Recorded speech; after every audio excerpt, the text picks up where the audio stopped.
கர்த்தர் நல்லவர், கர்த்தர் நல்லவர், கர்த்தர் நல்லவர்.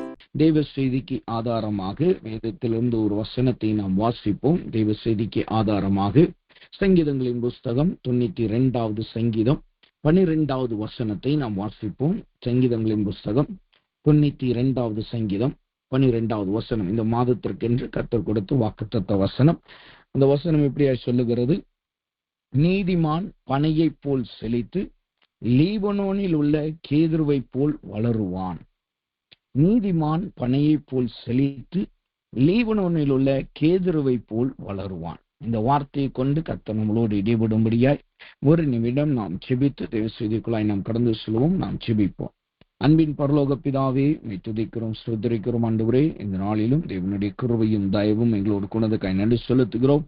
ஆண்டவரே, கடந்த சில நாட்களாய் ஆண்டவரே இந்த சங்கீதம் 92:12 கொண்டு கர்த்தர் எங்களோடு பேசி வருகிறேன்.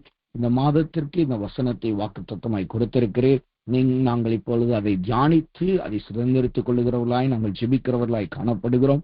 கர்த்தர் இப்பொழுதும் எங்களோடு பேசுவீராக. சுய மாமிசமெல்லாம் மறைக்கப்படுவதாக, வார்த்தை பிரத்யட்சமாய் எங்களுக்கு அருளப்படுவதாக. அதை கேட்கிறது மாத்திரமல்ல, அதை சுதந்திரிக்கிறவர்களாயும் அதன்படி நடக்கிறவர்களாகவும் நாங்கள் எங்களுடைய ஆவி, ஆத்மா, சரீரம், சிந்தனை கரத்தில் விடுக்கிறோம். ஆண்டவரே, நீரை பொறுப்படுத்திக் கொள்ளும். ஆலோசிதன் இயேசுவின் நாமத்தில் ஜெபிக்கிறோம் நல்ல பிதாவே, ஆமென், ஆமென்.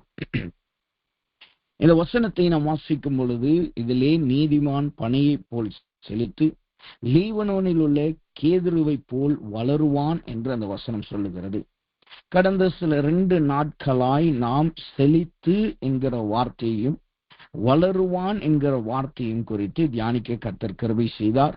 நேற்றைய தினத்திலே வளருவீர்கள் என்கிற தலைப்பின் கீழாக அநேக காரியங்களை கர்த்தர் நம்மளுக்கு கொடுத்தார். வளருகிறது என்பது என்ன, அது வளர வேண்டும் என்றால் எவைகள்லாம் அறுக்கப்பட வேண்டும், வெட்டப்பட வேண்டும், அதன் பின்பாக எதிலே நாம் வளருவோம் என்று சொல்லியும் 2 குறிப்புகளையும் கர்த்தர் கொடுத்து நல்ல ஒரு தேவனுடைய வார்த்தையை, நல்ல சத்தியத்தையும் கர்த்தர் நம்மளுக்கு கொடுத்தார்.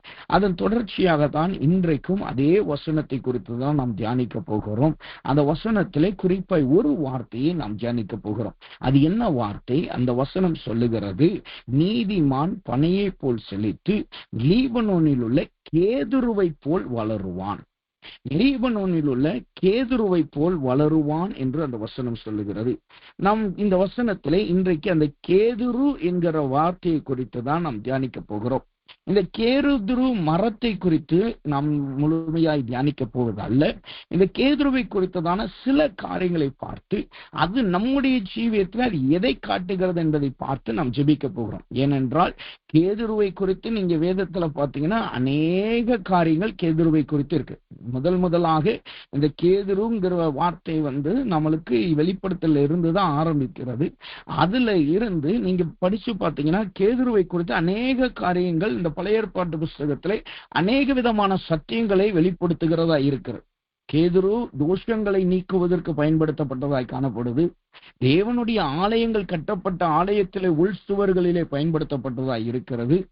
ராஜாவின் வீடுகளிலே பயன்படுத்தப்பட்டதாக இருக்கிறது. லீபனோனில் உள்ள கேதுரு, அதாவது தண்ணீரில் மிதந்து வருகிற கேதுருவை குறித்தும் நாம் தியானிக்கிற வேதம் நம்மளுக்கு கற்றுக் கொடுக்கிறதா இருக்கு. இப்படி அநேக காரியங்கள் வேதத்திலே கேதுருவை குறித்தும் கேதுருவின் விசேஷங்களை குறித்தும் கர்த்தர் ஏற்கனவே இந்த வேத புத்தகத்திலே அவர் எழுதி வைத்திருக்கிறார். அது அநேக சத்தியங்களையும் அநேக ரகசியங்களையும் நமக்கு வெளிப்படுத்துகிறதாய் காணப்படுகிறது. அதில் சில காரியங்களை பார்த்து நாம் இன்றைக்கு ஜெபிப்போமாக. இந்த கேதுருவை குறித்து அந்த வசனம் சொல்லுகிறது, கேதுருவை போல் வளருவான் என்று சொல்லியிருக்கு.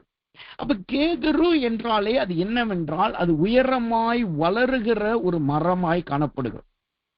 கேதுரு மரம் நல்ல உயரமாய் வளருகிற மரமாய் இருக்கு. அதுக்கு குறிப்பாய் இந்த வேதம் நம்மளுக்கு சொல்லுகிறபடி நாம் பார்த்தோம் என்றால் லீபனோனில் உள்ள கேதுருவானது இருக்கிறதுலே உயரமான மரமா, நல்ல உயரமாய் வளரக்கூடியதும் நல்ல செழிப்பாய் வளரக்கூடியதுமாய் தான் இந்த லீபனோனில் உள்ள கேதுரு மரங்களை குறித்து வேதம் நம்மளுக்கு சொல்லுகிறது. அது மற்ற மரங்களை காட்டிலும் நல்ல உயரமான மரம். அது மாத்திரமல்ல, அதனுடைய ஹைட் மட்டும் நீங்க பாத்தீங்கன்னா நமக்கு வரலாற்றின்படி நாம் பார்த்தோம் என்றால் அந்த வரலாற்றின்படி நீங்க கூகுள்ல சர்ச் பண்ணி பார்த்தீங்கன்னா அந்த வரலாற்றின்படி நாம் பார்க்கும்போது அதோட ஹைட் மட்டுமே 100ல இருந்து 130 அடி என்று சொல்லுகிறார்கள். நீங்க கூகுள்ல சர்ச் பண்ணி பார்த்தீங்கன்னா கேதுரு மரத்தோட ஹைட் நீங்க பார்த்தீங்கன்னா 100ல இருந்து 130 அடி ஹைட் இருக்குமா. சில மரங்கள்லாம் நீங்க பாத்தீங்கன்னா 200 அடி, அதாவது 60 மீட்டர் உயரத்துக்கு அந்த அளவு இருக்கிற மாதிரி அவ்வளவு பெரிய மரமா இருக்குமா. அது மனுஷன் அதுல ஒரு பங்கு தான் இருப்பானா. ஆனா மனுஷனை காட்டிலும் இந்த மரம் பாத்தீங்கன்னா 10 மடங்கு 10ல இருந்து 15 மடங்கு உயரமா இருக்குமா குறைஞ்சது. அப்ப அவ்வளோ பெரிய உயரத்திற்கு அடையாளமாய் காணப்படுகிறது தான் இந்த கேதுரு மரம். நான் அமேசான் காடுகளுக்கு நாங்கள் ஊழியத்திற்காய் நாங்கள் கடந்து போயிருந்த போது, நான் ஏற்கனவே பகிர்ந்திருக்கிறேன் என்று நினைக்கிறேன், அமேசான் காடுகளுக்கு நாங்கள் ஊழியத்திற்காக போயிருந்தோம். ஈக்குவடார் தேசத்தில் இருக்கும்போது அமேசான் காடு என்பது அது பிரேசில், ஈக்குவடார் என்று சொல்லி அநேக நாடுகளை கனெக்ட் பண்ணுகிற ஒரு ரிவர். அந்த அமேசான் காடு அந்த ரிவர் பகுதியில போய் ஊழியத்துக்காக போயிருந்தோம். குறிப்பா எதற்காக நாங்கள் போயிருந்தோம் என்றால் வேதாகம மொழிபெயர்ப்புக்காக. ஏனென்றால் அந்த காட்டுல வசிக்கிற ட்ரைபல் மக்கள் அவங்க எழுத படிக்க தெரியாதவங்களா இருப்பாங்க. அவங்களுக்கு படிப்பறிவு இல்லாதது நிமித்தமாக நாங்கள் அங்க போய் அவர்களுக்கு டிரான்ஸ்லேட் பண்றது.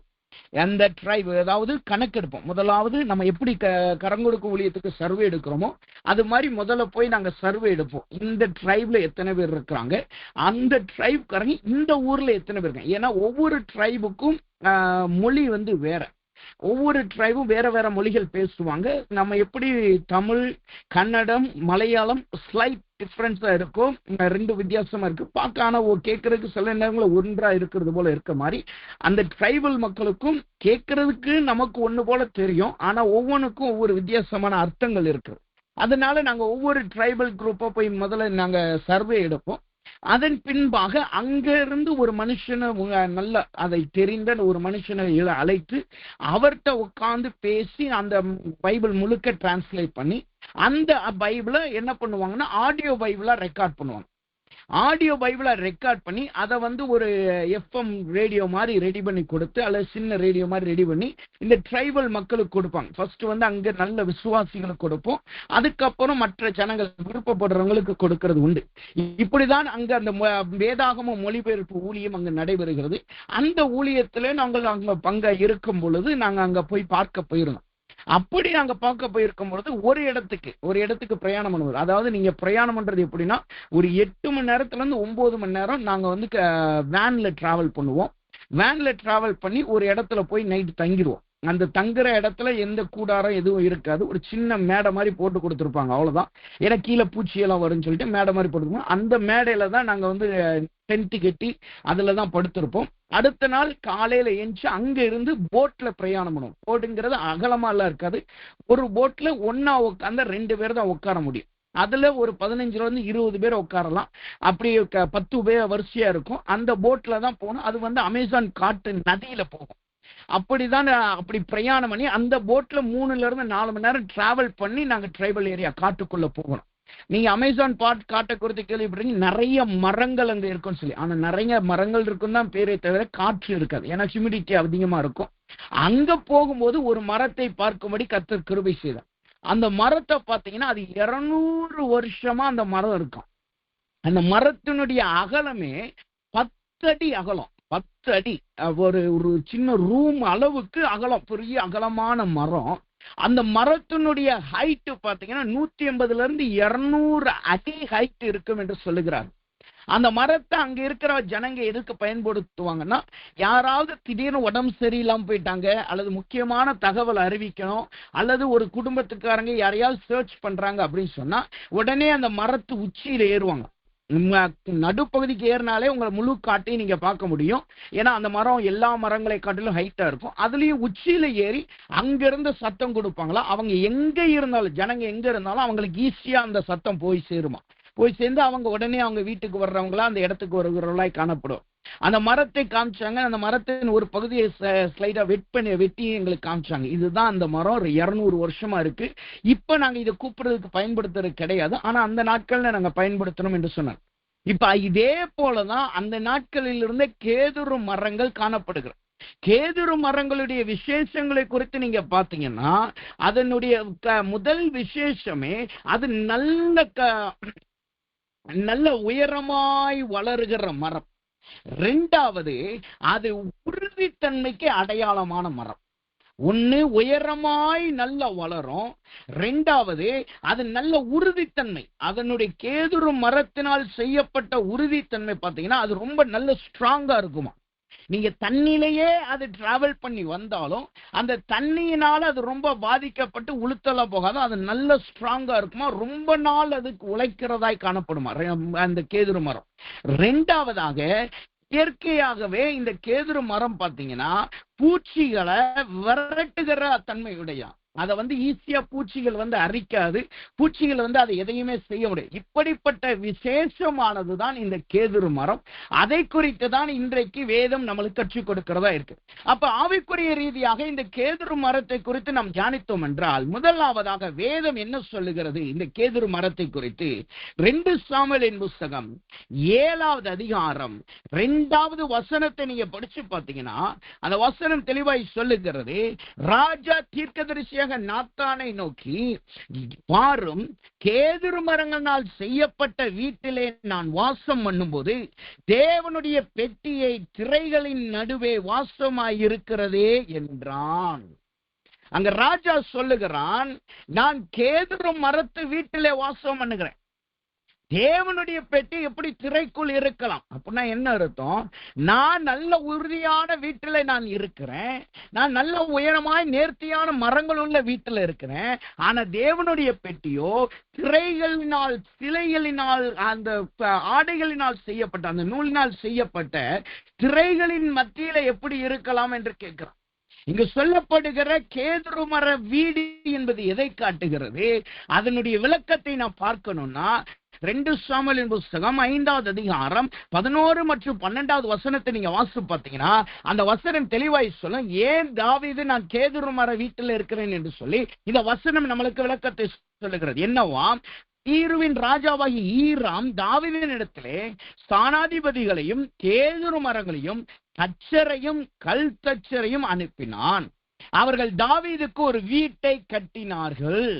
கர்த்தர் தன்னை இஸ்ரவேல் மேல் ராஜாவாக திடப்படுத்தி தம்முடைய ஜனமாகிய இஸ்ரவேலின் நிமித்தம் தன்னுடைய ராஜ்யத்தை உயர்த்தினார் என்று தாவீது கண்டறிந்த போது, இங்க தாவீது சொல்லுகிறான், நான் கேதுரு மர வீட்டில் இருக்கிறேன். அப்படின்னா என்ன அர்த்தம்? அது தேவனால் உயர்த்தப்பட்டதை காட்டுகிறது, தேவனால் உயர்த்தப்பட்ட அனுபவத்தை காட்டுகிறது. இங்கே தாவீதினுடைய ஜீவியம் எப்படி காணப்படுகிறது? அவனுடைய வீடு எப்படி காணப்படுகிறது? கேதுரு என்கிற உயர்வை பெற்ற வீடாய் காணப்படுகிறது. அவன் ராஜ்யம் எப்படிப்பட்டதாய் இருக்கிறது? கேதுரு எனப்பட்ட உறுதியும் உயரமுமான ராஜ்யமாய் கர்த்தரால் உயர்த்தப்பட்டதை காட்டுகிறது. அப்ப இந்த மாதத்திலே கேதுருவை போல நீங்கள் வளருவீர்கள் என்று கர்த்தர் வாக்குத்தத்தம் கொடுத்திருக்கிறார் என்றால் என்ன அர்த்தம்? உங்களையும் உங்கள் குடும்பத்தையும், ஏன் நீங்கள் வேலை செய்கிற இடத்திலே உங்க ஊழியத்தை, உங்கள் வேலையை எல்லா விதத்திலும் கர்த்தர் உயர்த்த போகிறார். கர்த்தர் உயரமான இடத்திலே உங்களை கொண்டு போய் வைக்க போகிறார். அதுதான் இந்த வசனம் சொல்லுகிறது. கேதுரு என்பது கர்த்தரால் உயர்த்தப்பட்டதை காட்டுகிறது. இங்க வசனம் சொல்லுகிறது, தாவீது கர்த்தரால் உயர்த்தப்பட்ட வீடை பெற்றான் என்றால் எப்படி கர்த்தர் உயர்த்தினாராம்? அந்த வசனம் தெளிவா சொல்லுது பாருங்க. தாவீது ராஜாவாக திடப்படுத்தி, இஸ்ரவேலின் மேல் ராஜாவாக திடப்படுத்தி. என்ன அர்த்தம்? அவன் இஸ்ரவேல் ஜனங்கள் மீது ராஜாவாக நிலை கொண்டான். அவன் அபிஷேகிக்கப்பட்ட ராஜாவாய் அபிஷேகிக்கப்பட்ட வயசு பார்த்தீங்கன்னா சின்ன வயசு. ஏன்னா அந்த அபிஷேகம் பெற்ற பின்புதான் கோலியாத்தை தாவீது கொலை செய்து போடுறான். அப்ப சவுலினுடைய ஆடை அவனுக்கு கொடுக்கும் போது அவனுக்கு பத்தல. அவன் ஒரு ஆடு மேய்க்கிற சின்ன பையன், அவனை ஏளனமா தான் பார்க்க. அவன் சகோதரர் சொல்றாங்க, நீ சின்ன பையன்பான்னு சொல்லி. அப்ப அவன் போர் வீரனுடைய தகுதி கூட அவன்கிட்ட இல்லை. அப்பனா அது என்ன அர்த்தம்? ஒரு டீனேஜ்னு வச்சுக்கோங்கமே. தாவீதை அவன் அபிஷேகம் பெறும்போது, ராஜாவாய் அபிஷேகம் பெறும்போது அவனுடைய வயசு பாத்தீங்கன்னா அவனுக்கு ஒரு டீனேஜ் வயசு தான், ஒரு 18 இருந்து 19 வயசு தான் இருக்கு, ஒரு சின்ன பையனா தான் இருந்தான். ஆனா அவன் ராஜ்யபாரத்துக்கு திடப்படும் பொழுது அவனுடைய வயசு புருஷனுடைய வயதாய் காணப்பட்டது. ராஜ்யபாரத்துக்கு தாவீது வரும்போது அவனுடைய வயசு பாத்தீங்கன்னா அவன் புருஷனுடைய வயது. அப்ப இது எதை காட்டுது? அவன் சிறு வயதிலிருந்து இளம் வயதிலிருந்து போராடுகிறவனாயே இருந்தான். அவன் போராடி போராடி வயதுகள் சொல்லுகிறது, காலங்கள் சொல்லுகிறது, நாட்கள் சொல்லுகிறது. ஒரு நேரம் வந்தது, கர்த்தர் அவனை உயர்த்தினார், கர்த்தர் அவனை திடப்படுத்தினார், அவன் ராஜாவாய் கர்த்தர் அவனை உறுதிப்படுத்தினார். அப்ப இந்த உயர்வு என்பது எதை காட்டுகிறது? நாம் அபிஷேகம் பெற்றவர்களாய் இருக்கலாம், தேவனுடைய கிருபையை பெற்றவர்களாய் இருக்கலாம், வசனங்களை பெற்றவர்களாய் இருக்கலாம். ஆனாலும் நீங்கள் இன்றைக்கும் தாவீதை போல் ஓடுகிறவர்களாயும் சவுலால் துரத்தப்படுகிற அனுபவத்திலும் சவுலால் விரட்டப்படுகிற அனுபவத்தில் நீங்கள் காணப்படலாம். ஆனால் கர்த்தர் என்ன செய்கிறார்? நீங்கள் அலைந்து திரிகிற அனுபவம் மாறி நீங்கள் திடப்படுகிற அனுபவத்திற்கு கர்த்தர் உங்களை கொண்டு போகிறார். திடப்படுகிற அனுபவத்திற்கு கர்த்தர் கொண்டு போகிறார். இந்த திடப்படுகிற அனுபவம் என்பது என்ன? அந்த 10வது வசனம் சொல்லுகிறது, தாவீது நாளுக்கு நாள் விருத்தி அடைந்தான், சேனைகளின் தேவனாகிய கர்த்தர் அவனோடு இருந்தார்.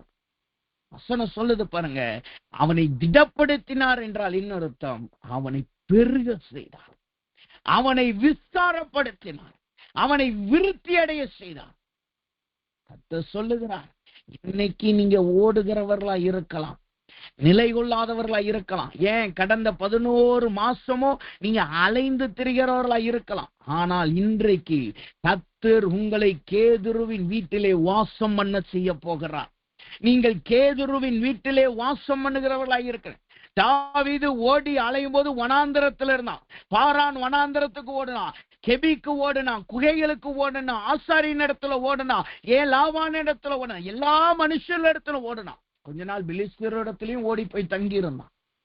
ஆனா அவனை அப்படியே பரதேசியாய் அலைந்து திரிந்த தாவீதை கர்த்தர் கேதுருவின் வீட்டுக்கு கொண்டு வந்தார், கேதுருவின் வீட்டிலே வாசம் பண்ண வைத்தார், உயர்ந்த ஸ்தலத்தில் அவனை திடப்படுத்தினார், அவனை விருத்தி அடைய செய்தார். அதே தேவன் உங்களையும் விருத்தி அடைய செய்கிறார். நீங்கள் இன்றைக்கு அலைந்து திரிகிற அனுபவம் உள்ளவர்களா இருக்கலாம். சில நாட்களுக்கு முன்பாக நான் படித்த நியூஸ் தான் இப்ப ஞாபகத்துக்கு வருது. அரசாங்கத்துல இருந்து ஒரு டெண்டர் வந்து அதுக்கப்புறம் ஒரு கம்பெனி ஆரம்பிக்கிறாங்க. அந்த கம்பெனி வேலைக்கு ஆட்கள் எடுக்கிறாங்க. அதுல 70 பேர் என்று நினைக்கிறேன், அவ்வளவு பேர் தான் ஆட்கள் எடுக்கிறாங்க. ஆனா வந்த வாலிபர்களை பார்த்தீங்கன்னா ஆயிரக்கணக்கான பேர் பப்ளிக் நியூஸ்ல கேட்டு வந்திருக்கிறாங்க. இது மாத்திரமல்ல, இன்னும் சில இடங்கள்ல கர்நாடகால இன்னும் சில இடங்கள்ல பாத்தீங்கன்னா நாங்க உங்களுக்கு வேலை தரோன்னு சொல்லி கூட்டு போய் இன்னொரு ஏதோ காட்டு பகுதியில ஒரு வீட்டுல தங்க வச்சு, ஒரு ரூம்ல தங்க வச்சு அவங்களை மிரட்டி பணம் வாங்கி திரும்ப அவங்களை தமிழ்நாட்டுக்கு அனுப்பி விட்டுறாங்க. தமிழ்நாட்டு வாலிப பசங்க. இதெல்லாம் எதை காட்டுகிறது? அலைந்து திரிகிற அனுபவத்தை காட்டுகிறது. ஒரு பக்கத்திலே இருக்கிற நிலைமை இப்படிதான் இருந்தாலும் இன்னொரு பக்கத்துல இது ஒரு அலைந்து திரிகிற அனுபவம். இன்னைக்கு கர்த்தர் சொல்லுகிறார், நீங்கள் அலைந்து திரிகிற அனுபவத்தை விட்டு இனிமேல் நீங்கள் தங்கி வாசம் பண்ணுகிற ஸ்தலத்தை கர்த்தர் உங்களுக்கு கொடுக்க போகிறார். இதுவரைக்கும் நீங்க அலைந்து திரிகிறவர்களா இருக்கலாம், ஓடி திரிகிறவர்களா இருக்கலாம், திடப்படாதவர்களா இருக்கலாம். ஐயோ எனக்கு களைப்பா இருக்கிறது, யாரோ எனக்கு உதவி செய்ய மாட்டார்களா என்று யோசித்துக் கொண்டிருக்கலாம். ஆனால் கர்த்தர் என்ன செய்கிறார்? அந்த அலைந்து திரிகிற அனுபவத்தை விட்டு உங்களை திடப்படுத்துகிறார். வசனம் சொல்லுது, அவனை விருத்தி அடைய செய்து திடப்படுத்தினார். எப்படி விருத்தி அடைய செய்தார் தெரியுமா? வசனம் எப்படியே சொல்லுகிறது? 2 சாமுவேலின் புஸ்தகம் 3வது அதிகாரம் 1வது வசனத்தை நீங்க வாசித்து பார்த்தீங்கன்னா அந்த வசனம் சொல்லுகிறது, சவுலின் குடும்பத்துக்கும் தாவீதின் குடும்பத்துக்கும் நெடுநாள் யுத்தம் நடந்தது. தாவீது வர பலத்தான், சவுலின் குடும்பத்தாரோ வர பலவீனப்பட்டு போனார்கள். அதுதான் விருத்தி அடைகிறதை காட்டு. விருத்தி என்பது என்ன? நீங்கள் வர பலனடைவீர்கள். உங்களை துரத்துகிற உங்களை ஓட பண்ணுகிற, உங்களை அலைய வைக்கிற எல்லா சவுலின் வல்லமைகள், எல்லா சத்துருவின் வல்லமைகளை கர்த்தர் பலவீனப்படுத்துவார். அவர்கள் பலனிழந்து போவார்கள். நீங்களோ வளர்ந்து கொண்டே வருவீர்கள். நீங்களோ பலனடைந்து கொண்டே வருவீர்கள். இந்த விருத்தி என்பது ஒரே நாளில் நடக்கிறது கிடையாது. உங்கள் சந்ததி மூலமாக மாத்திரமல்ல, உங்கள் மூலமாகவும் நீங்கள் பெருகி கொண்டே போவீர்கள். உங்களை துரத்துகிற சத்துரு ஒடுங்கிக் கொண்டே போவார். இதுதான் கேதுருவினால் உயர்த்தப்படுகிற அனுபவத்தை காட்டுகிறது. இது முதலாவது, நீங்கள் திடப்பட்டு, நீங்கள் கர்த்தரால் விருத்தி அடைந்து, நீங்கள் பலன் அடைந்து, நீங்கள் கேதுருவின் வசமாய் இருக்கிற வீட்டிலே நீங்கள் வாசம் பண்ணுவீர்கள். உயர்ந்த ஸ்தலங்களிலே நீங்கள் வாசம் பண்ணுவீர்கள். நீங்கள் இருக்கிற ஸ்தலம் உயர்ந்த ஸ்தலமாக இருக்கும். சில வருடங்களுக்கு முன்பாக நான் ஒரு பைபிள் காலேஜ் படிக்கும் பொழுது என்னோட கூட ஒரு பையன் படித்தாப்ல. அவர் படிக்கும்போது அந்த மனுஷன், அந்த பையனுடைய சாட்சி, அதாவது என்னுடைய ஏஜ், என்னுடைய பேட்ச்மெட் கிடையாது, என்னுடைய ஜூனியர் அவர்கிட்ட பேசிக்கிட்டு இருக்கும்போது அந்த தம்பி என்கிட்ட சாட்சி சொல்லி எப்படி நாங்க ஹிந்துல இருந்து ரட்சிக்கப்பட்டோம். அப்போ அவர் சொன்னாப்புல, எங்க வீட்டுல திடீர்னு சில காரணங்கள் நிமித்தமா எங்க அப்பா செய்த தொழில், அத பிசினஸ் நிமித்தமா பெரிய கடன் வந்தது. கடன் வந்ததுனால அந்த கடன் நிமித்தமாய் நாங்கள் சாக போகிறோம், அல்லது அந்த கடன் பாத்தீங்கன்னா லட்சக்கணக்கில் ஆயிடுச்சு. லட்சக்கணக்கில் ஆகி வீட்டுல சாப்பாட்டுக்கு வழி இல்லை, மற்ற காரியங்களுக்கு வழி இல்லை. தினமும் பார்த்தா கடற்காரங்க தான் வெளியில நிக்கிறாங்க. கடன்காரங்க தான் எல்லா காலையில எந்திச்சிங்கன்னா உங்க முகம் கடன்காரங்கிட்ட தான். இதனால என்ன நடக்குது, கொஞ்ச நாள் இவங்க ஒளிய ஆரம்பிச்சாங்க, கொஞ்ச நாள் வெளியில போய் தங்க ஆரம்பிச்சாங்க. அப்படி அதுக்கப்புறம் எவ்வளவு நாள் தான் வெளியில தங்க முடியும், சரி இவங்க பேச்சனாலும் கேட்டுட்டு இங்கேயே இருப்போம், கடன் அடைக்க பார்ப்போம்னு சொல்லி அங்க தங்கியிருந்தாலும் யாரும் இவங்களை நம்பி வேலையோ மற்ற காரியங்களும் கொடுக்கறது கிடையாது. அவங்க வீட்டுக்கு திரும்பி தினமும் கடன்காரர்கள் திட்டுவார்கள். இப்படி போற ஒரு சூழ்நிலையில தான் அவங்க குடும்பம் முடிவெடுத்ததான். என்ன முடிவெடுத்ததுன்னா, நாம விஷம் சாப்பிட்டு நாம மரித்து போகலாம். இவ்வளவு பேச்சு நம்ம கேட்டுட்டு இத்தனை லட்சங்களால் நம்மளை அடைக்க முடியாது, எவ்வளவு நாள் தான் நம்ம இப்படியே பேச்சு கேட்டு வாழ்றது, அதுக்கு பதிலா நம்ம மரிச்சு போன நலமா இருக்கணும். கணவன் மனைவி முடிவெடுத்து எல்லா விஷ பாட்டில் எல்லாத்தையும் வாங்கிட்டு எல்லாத்தையும் ஆயத்தம் பண்ணிருக்காங்க. அப்ப இவர்களுக்கு ஒரு சத்தம் கேட்டுக்குன்னா ஒரு பாடல் கேட்டிருக்கிறது. அந்த பாடல் நிமித்தமாய் அந்த பாடலிலே கர்த்தருடைய வார்த்தை வந்திருக்கு. அந்த பாடலை கேட்ட உடனே இவங்க ஒப்பு கொடுத்து அவங்க சொல்லி இருக்கிறாங்க, இப்படி ஒருத்தர் உங்களுக்கு விடுதலை கொடுக்குறேன்னு சொல்றாரு, அப்போ நம்ம ட்ரை பண்ணி பார்ப்போம். நம்ம எல்லாத்தையும் ட்ரை பண்ணி பார்த்தாச்சு, இப்ப சாகுற நிலைமைக்கு வந்தாச்சு, இதை நம்ம லைட்டா ட்ரை பண்ணி பார்ப்போமேன்னு சொல்லி கொடுத்து அவர்கள் ஒப்பு கொடுத்திருக்காங்க. அதை பத்தி விசாரிச்சிருக்காங்க. அதுக்கப்புறம் ஒரு பக்கத்துல இருக்க போதகர்கிட்ட போய் விசாரிச்சிருக்காங்க. அவர் இவர்களை சத்தியத்துல நடத்தி இவங்களுக்குள்ள ஒரு விசுவாசம் வந்துருச்சு. சரி, இவர் சொல்றாரு, இவர் கடனெல்லாம் எல்லாவற்றையும் சகலத்தையும் அவர் செய்து முடிப்பார்னு சொல்றாரு, அப்ப நம்ம கடன்லாம் மாறுதான் பார்ப்போம்னு சொல்லி தினமும் ஜெபிக்காரன். அது வரைக்கும் ரொம்ப பக்தி வைராக்கியமா இருந்த ஹிந்துல இருந்தவங்க இப்ப தினமும் ஜெபிக்க ஆரம்பிச்சிருக்காங்க. குடும்பமா உட்கார்ந்து ஜெபிக்க ஆரம்பிச்ச உடனே அப்படியே நாட்கள் ஓட ஓட ஆட்டோமேட்டிக்கா சூழ்நிலை மாற ஆரம்பித்து கொஞ்சம் மாசத்திலேயே எல்லா கடன்களை அடைக்க கர்த்தர் விஷயம். இப்ப நல்ல ஒரு நிலைமையில நல்ல உயர்ந்த இடத்துல அவர்களை கர்த்தர் வைத்திருக்கிறார். எதற்கா இதை சொல்லுகிறேன், நீங்கள் அலைந்து திரிகிற அனுபவத்துல இன்றைக்கு நீங்க இருந்தாலும் சரி, அது கடன் பிரச்சனையா இருந்தாலும் சரி, வியாதியின் நிமித்தமாய் நீங்கள் மருத்துவமனைக்கு அலைந்து திரிகிறவர்களா இருந்தாலும் சரி, படிப்பின் நிமித்தமாய் அலைந்து திரிகிறவர்களா இருந்தாலும் சரி, புதிய வேலைகள் வேணும், எனக்கு வேலைகள் நடக்கணும், எனக்கு காரியங்கள் வேணும்னு சொல்லி அலைந்து திரிகளா இருந்தாலும் சரி, உங்கள் பொருளாதாரத்துக்காக இரவும் பகலும் நீங்க ஓடி திரிகளா இருந்தாலும் சரி, கர்த்தர் சொல்லுகிறார், உங்களை கேதுரு என்கிற வீட்டிலே கர்த்தர் வாசம் பண்ண செய்ய போகிறார். நீங்கள் கர்த்தரால் விருத்தி அடைய போகிறீர்கள், நீங்கள் பலன் அடைய போகிறீர்கள். உங்கள் சத்துருக்கள், உங்கள் போராட்டங்கள், உங்கள் வியாதிகள், உங்கள் கடன் பிரச்சனைகள் பலவீனப்பட போகிறது. அவைகள் பலனற்று போக போகிறது. அது இல்லாமல் மாறி போக போகிறது. கர்த்தரோ உங்களை கேதுருவின் வீட்டிலே வாசம் பண்ண போகிறார். கேதுருவின் வீட்டிலே நீங்கள் வாசம் பண்ண போகிறீர்கள். கேதுரு யாரின் இடத்துல இருந்து வருகிறது? ஈராம் என்கிற ராஜாவின் இடத்துல இருந்து வருகிறது. அப்ப இது என்ன காட்டுகிறது? ஈராமின் ராஜா எதை காட்டுகிறது? உச்சிதமான ஸ்தலங்களில் இருந்து கர்த்தர் உங்களுக்கு நேர்த்தியானவைகளை கர்த்தர் உங்களுக்கு கொடுக்கிறார். அந்த கேதுரு மரத்தை கொடுக்கும் போது அந்த ஈராம் ராஜா எதெல்லாம் கொடுக்கிறான் பாருங்க. அந்த 2 சாமுவேலின் புஸ்தகம் 7வது அதிகாரம் 2வது வசனத்தை நீங்க வாசித்தீங்கன்னா அந்த வசனம் சொல்லுகிறது, ஈராம் ராஜா என்ன செய்கிறார்? 2 சாமுவேலின் புஸ்தகம் 5வது அதிகாரம் 11வது வசனத்தை நீங்க படிச்சு பார்த்தீங்கன்னா அந்த வார்த்தை சொல்லுகிறது, ஈராம் தாவீதினிடத்திலே ஸ்தானாதிபதிகளையும் கேதுரு மரங்களையும் தச்சரையும் கல் தச்சரையும் அனுப்பினான். அவர்கள் தாவீதுக்கு ஒரு வீட்டை கட்டினார்கள். தாவீதுக்கு கேதுரு மரத்தை மாத்திரம் கொடுக்கல, அவன் என்ன செய்யறான்? அத வேலைப்பாடு பார்க்கறதுக்கு மனுஷன் அனுப்பி வைக்கிறான். ஏனென்றால் எல்லாராலையும் இந்த கேதுரு மரத்துல வேலை பார்த்துட முடியாது. இஸ்ரவேல் ஜனங்கள் அது வேலை பார்த்து பழக்கமும் கிடையாது. அதற்கேற்ற மனுஷர்கள் வரணும், அதுக்கேற்ற தச்சர்கள் வந்தாதான் அந்த வேலை பார்க்க முடியும். வேதமே அதை தான் சொல்லுது. சாலமோன் நாட்கள் அதான் நடந்தது. அப்ப இந்த கேதுரு மரத்துக்கு அவர்கள் வர்றதுக்கு என்ன செய்தான்? ஈராம் ராஜா அதுக்கு முதலாவது ஒரு ஸ்தானாபதியை நியமிக்கிறான். அந்த ஸ்தானாதிபதி என்பது யார்? அவன் யார் என்றால் அவன் தாவீதினிடத்துல இப்படியெல்லாம் அவனுக்கு ராஜா செய்ய போகிறார் என்கிற ஒரு அறிவிப்பை கொண்டு வருகிற மெசஞ்சர்.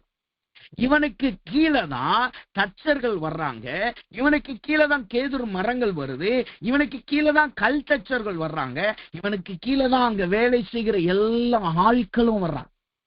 அப்ப கர்த்தர் உங்களை கேதுரு மரங்கள் உள்ள வீட்டிலே வாசம் பண்ண வைக்கிறார் என்றால் என்ன அர்த்தம்? உங்களுக்கு தேவையான ஈராமை கர்த்தர் எழுப்புகிறார். நீங்கள் வாசம் பண்ணுவதற்கு உங்களுக்கு உதவி செய்ய ஒரு ஈராமை கர்த்தர் எழுப்புகிறார். அந்த ஈராம் வரும் பொழுது அவன் ஸ்தானாபதியை நியமிப்பான். அந்த ஸ்தானாபதி என்ன செய்வான்? உங்களுக்கு ஒழுங்காய் வீடு கட்டப்படுகிறதா, உங்களுக்கு வீடு ப்ராப்பரா இருக்கிறதா, கேதுரு மரங்கள் வைக்கப்படுதா, என்னெல்லாம் காரியங்கள் நடக்க வேண்டுமோ அவைகள் எல்லாமே உங்களுக்கு அவன் செய்து கொடுப்பான். இது எதை காட்டுது? ஒரு மனுஷன் சொல்றான், உங்களுக்கு எல்லாமே நடக்கும், நீங்க அமைதலாயிருங்க, நீங்க உட்கார்ந்துருங்க, நாங்க எல்லாத்தையும் செய்து கொடுப்போம்.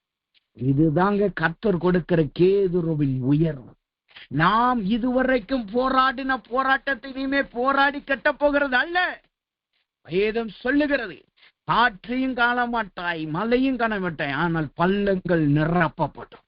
காற்றையும் காண மாட்டாய், மழையும் காண மாட்டாய், பள்ளங்கள் நிரப்பப்படும். நீங்கள் அலைந்து தெரிகிற அனுபவத்தை கர்த்தர் நிறுத்துகிறார்னா உங்க வீடை கட்டுறது கூட நீங்க இனிமே அலைய போறது கிடையாது. அதற்கென்று ஒரு ஈராமை கர்த்தர் எழுப்புகிறார். அந்த ஈராம் ஒரு ஸ்தானாதிபதியை எழுப்புகிறார். அவன் தச்சனை கொண்டு வருகிறான், கல் தச்சனை கொண்டு வந்து எல்லா காரியத்தையும் உங்களுக்கு நேர்த்தியாய் செய்து கொடுக்கும். இதுதான் கர்த்தரால் கொடுக்கப்படுகிற கேதுருவின் உயர்வு. அப்ப முதலாவது கேதுரு என்பது என்ன?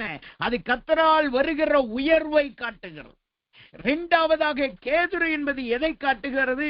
வேதம் சொல்லுகிறது, என்னாகமத்தின் புஸ்தகம் 24வது அதிகாரம் 6வது வசனத்தை நீங்க படிச்சு பார்த்தீங்கன்னா அந்த வார்த்தை சொல்லுகிறது, அவைகள் பரவி போகிற ஆறுகளைப் போலவும் நதியோரத்தில் உள்ள தோட்டங்களைப் போலவும் கர்த்தர் நாட்டின சந்தன மரங்களைப் போலவும் தண்ணீர் அருகே உள்ள கேதுரு விருட்சங்களைப் போலவும் இருக்கிறது. இரண்டாவது கேதுரு மரம் என்பது எதை காட்டுகிறது? கேதுருவின் போல நீங்கள் வளருவீர்கள் என்பது எதை காட்டுகிறது? நீங்கள் தண்ணீர் ஓரம் நடப்பட்ட கேதுருவாய் மாறுகிறீர்கள். தண்ணீர் ஓரம் நடப்பட்ட மரமாய் கர்த்தர் உங்களை மாற்றுகிறார். நீர்ப்பாய்ச்சலான நதியுள்ள நல்ல ஓடுகிற நதியிலே தண்ணீர் அண்டையிலே கர்த்தர் கொண்டு போய் விடுகிறார். இந்த தண்ணீர் அண்டையிலே கர்த்தர் கொண்டு போய் விடுகிறார் என்றால் என்ன அர்த்தம்? வசனம் சொல்லுகிறது, தண்ணீர் அண்டையிலே கேதுரு மரம் இருப்பது எதை காட்டுது தெரியுமா? வசனம் சொல்லுது, அதே அதிகாரம் 7வது வசனத்தை படிச்சு பார்த்தீங்கன்னா என்னாகும்? 27:7 படிச்சு பார்த்தீங்கன்னா வசனம் சொல்லுகிறது, அவர்களுடைய நீர்ச்சாலைகளில் இருந்து தண்ணீர் பாயும், அவர்கள் வித்து திரளான தண்ணீர்களில் பரவும். அவர்களுடைய ராஜா ஆகாக்கையும் பார்க்கிலும் உயருவான், அவர்கள் ராஜ்யம் மேன்மை அடையும். இந்த கேதுரு தண்ணீர் அண்டையில் இருக்கிற கேதுருவை போல கர்த்தர் உங்களை ஆசீர்வதிக்கிறார்னா என்ன அர்த்தம்? இது உங்களுக்குரியதான ஆசீர்வாதம் அல்ல, உங்கள் நிமித்தமாய் உங்கள் சந்ததிக்கு கொடுக்கிற ஆசீர்வாதம். ஏன் அப்படி சொல்லுகிறார் என்றால், அந்த வசனமே தெளிவா சொல்லுது பாருங்க, அவர்கள் வித்து திரளான தண்ணீர்களில் பரவும். அவர்கள் வித்து திரளான தண்ணீர்களில் பரவும். இது எதை காட்டுது? தண்ணீரிலே பரவுகிற விதையை காட்டுது. இந்த கேதுரு மரங்கள் தண்ணீரோடைகளை நடப்பட்டிருக்கிறது என்றால், அந்த மரத்தினுடைய விதைகள் இருக்கல்லவா, அதனுடைய அடுத்த சந்ததிக்கு தேவையான காரியங்கள் இருக்கல்லவா, அவைகள் தண்ணீரில டிராவல் பண்ணி இன்னொரு இடத்துக்கு பரவி போகும். இது உண்மையாகவே மரங்கள்ல நடக்குமான்னு சொல்லி நான் இதை ஆயத்தம் பண்ணும்போது, மெசேஜ் ஆயத்தம் பண்ணும்போது கூகுள்ல போய் சர்ச் பண்ணி பார்த்தேன். உண்மையாகவே விதைகள் தண்ணியில பரவி மரங்கள் வருமான்னு சொல்லி. அப்படி பார்க்கும்போது கூகுள்ல ஏஐல போய் சர்ச் பண்ணி பார்க்கும்போது அந்த காரியங்கள் இருக்கான்னு சர்ச் பண்ணி பார்க்கும்போது அப்பதான் தெரிந்தது, நிறைய தென்னை மரங்கள், தாமரை விதைகள், இவைகள் எல்லாமே இந்த தண்ணீர்ல மூலமா பரவிதான் அங்கங்க வளருகிறது என்று சொல்லுகிறார். இந்த தென்னை மரங்களுடைய விதைகள், தென்னை மரம் அந்த காய் இருக்கு பாத்தீங்களா, அது சில இடங்கள்ல நீங்க பாத்தீங்கன்னா கடலோரத்துல நல்ல தென்னை மரங்கள்லாம் இருக்கும். சில தீவுகள்ல அல்லது கடலோரத்துல நிறைய தென்னை மரங்கள் இருக்கும். இந்த தென்னை மரத்துல இருக்கிற காய் கீழே விழுந்து அது அப்படியே பச்சையா இருக்கிறது காஞ்சு போகுமா. காஞ்சு போன உடனே உள்ள இருக்கிற தென்னங்காயெல்லாம் விதை மாதிரி ஆயிரும். விதை மாதிரி ஆன உடனே இந்த அலைகளினால் இது அடிக்கப்பட்டு அந்த தென்னை மரம் கடல் பக்கத்துல இருந்துச்சுன்னா அலையில போய் அந்த பழம், அந்த தென்னைக்காய் போய் சிக்கிச்சுன்னா, அல்லது நதி பக்கத்துல இந்த தென்னை மரம் இருந்துச்சுன்னா அந்த தென்னம்பழம் அதுல விழுந்து அந்த தென்னைக்காய் அப்படியே காஞ்சு அதுல டிராவல் பண்ணி, எப்படின்னா காஞ்ச பிறகு அது பார்க்க ஒரு ஸ்பாஞ்ச் மூலம் ஃபோம் மாதிரி ஃபார்ம் ஆகுமா. ஃபோம் மாதிரி ஃபார்ம் ஆகி வெயிட்லெஸ்ஸா மாறினதுனால அது தண்ணியில விழுந்தாலும் மூழ்காம அப்படியே பரவிட்டு போய் அது போய் டிராவல் பண்ணி எந்த இடத்துல கரை ஒங்குதோ அந்த இடத்துல அந்த மரம், அப்ப அந்த விதை அந்த தென்னங்காய் அந்த இடத்துல போய் புதைஞ்சு காலங்கள் செல்ல செல்ல குறைஞ்ச நாட்களில அதுல இருந்து ஒரு தென்னை மரம் வரலுமா. இது போலதான் அந்த நாட்கள்ல இன்னைக்கு நம்ம பண்ண வச்சு பண்றோம். அந்த நாட்கள் இப்படிதான் தென்னை மரங்கள் நிறைய தீவுகளுக்கு, நிறைய இடங்களுக்கு பரவினது என்று வரலாறு சொல்லு. இது தென்னை மரத்துக்கு மாத்திரம் இல்ல, நீங்க பாத்தீங்கன்னா இது தாமரை விதைகள், தாமரை செடியெல்லாம் இப்படிதான் நடக்கும். தாமரை செடி தண்ணியில பரவிதான் போய் வளரும். அப்ப இங்க கேதுரு மரம், தண்ணீர் அண்டையில் இருக்கிற கேதுரு மரம் என்ன என்பது எதை காட்டுகிறது? அது பரவுகிற அனுபவத்தை காட்டுகிறது, விருத்தி அடைகிற அனுபவத்தை காட்டுகிறது. அந்த வசனம் சொல்லுது பாருங்க, தண்ணீர் அருகே உள்ள கேதுரு விருட்சத்தை போல இருப்பான். அப்ப கர்த்தர் உங்கள் சந்ததியை பரவும்படி கர்த்தர் செய்கிறார். இன்றைக்கு நீங்க ஒரு இடத்துல இருந்து ஆசீர்வாதத்தை பெறுகிறவர்களா இருக்கலாம், ஆனால் உங்கள் நிமித்தமாய் உங்கள் சந்ததியானது அநேக இடங்களுக்கு விருட்சமாய் மாறுகிறது. உங்கள் சந்ததியானது அநேக இடங்களுக்கு பரவி செல்லுகிறதாய் காணப்படுகிறது. தேராகின் குமாரன் தான் ஆபிரகாம், ஆபிரகாமின் குமாரன் தான் ஈசாக், ஈசாக்கின் குமாரன் தான் யாக்கோப். நீங்க பாத்தீங்கன்னா ஆபிரகாம் சுற்றி திறந்த இடத்துல ஈசாக்கு சில நாட்கள் சுற்றி திறந்திருப்போம். ஆனா ஆபிரகாமை குறிச்சு நீங்க பார்த்தீங்கன்னா அவன் பேர்சபாவிலே தோட்டத்தை உண்டாக்கினான் என்று வசனம் சொல்லுகிறது. ஆபிரகாம் தோட்டத்தை உண்டாக்கினான் என்று வசனம் சொல்லுகிறது. ஆனா ஈசாக்கை குறிச்சு நீங்க பாத்தீங்கன்னா அவனை குறித்து வேதம் சொல்லுகிறது, ஆபிரகாம் தோன்றின கிணற்று கண்டில அவன் போகிறான். அங்க ஜனங்கள், அமீமலேக்கின் ஜனங்கள் அதை தூச்சி போடுறாங்க. உடனே ஈசாக்கு புதிய கிணறுகளை தோன்ற ஆரம்பிக்கிறான். தோன்றின பிறகு அதன் மூலமாய் வயல்வெளி வருது. அங்க அவன் விதைக்கிறான். 100 மடங்கு பலனை கர்த்தர் கொடுத்தான். இப்ப ஆபிரகாம் உருவாக்குனது தோட்டம், ஈசாக்கு உருவாக்குனது வயல்வெளி. ஆனா யாக்கோபு பாருங்க, அவன் தோட்டத்தையும் உருவாக்கல, வயல்வெளியும் உருவாக்கல, ஆபிரகாம் இருந்த இடத்துல இல்ல, ஈசாக்கு இருந்த இடத்துல இல்ல, அவன் இன்னொரு இடத்துல வளருகிறவனாய் மாறினான். இன்னொரு இடத்துக்கு அவன் படருகிறவனாய் இருந்தான். அந்த இடத்துக்கு போனாலும் அவன் மாமனார் அவனை எத்தனை தரதா ஏமாத்த நினைச்சாலும் கர்த்தர் அவனை ஆசீர்வதிச்சதுனால அவன் என்னவாய் மாறுகிறான்? அந்த தேசத்துல பலத்தவனாய் மாறுறான். அதுக்கப்புறம் கர்த்தர் திரும்பி ஆபிரகாம் ஈசாக்கு வாழ்ந்த இடத்துக்கு கொண்டு வர. இப்ப யாக்கோபினுடைய குமாரன் யார்? யோசேப்பு. யோசேப்ப பாருங்க, யோசேப்பு ஆபிரகாம் இருந்த இடத்துலயும் இல்ல, யாக்கோபு இருந்த இடத்துலயும் இல்ல, ஈசாக்கு இருந்த இடத்துல இல்ல, அவன் இன்னொரு தேசத்தின் அதிபதியாய் மாறினான். இப்ப யோசித்து பாருங்க, தோட்டக்காரனா இருந்தவன் ஒரு வயல்வெளிக்கு அதிபதியா மாறுறான்.